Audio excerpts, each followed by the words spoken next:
boss, may adlaw sa tanan. Huwag karoon lawa, mag-prepare me para sa mga fire drill. Ugwa pa na mo i-execute ang fire drill, pero karoon lawa, amo nag-i-practice ugod saan pagsuot sa mga aparatos para sa fire drill. Ingon na namin ka-prepared, basta engine department.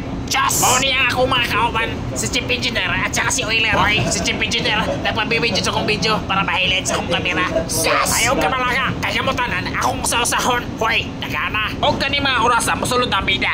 Chong, chong, chong, chong, chong, chong. Chong, chong, chong, chong, chong, chong. Hoy, grabe.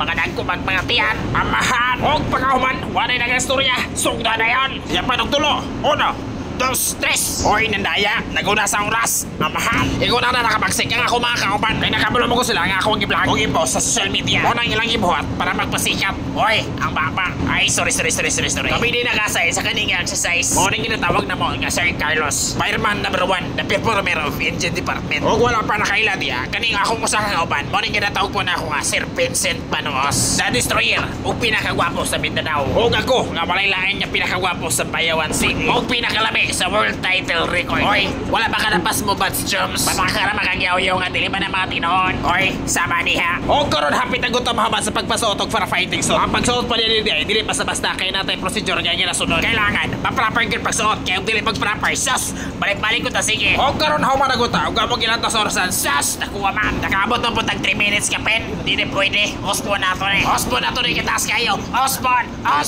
Hoy, halas sa mga na to. Okay?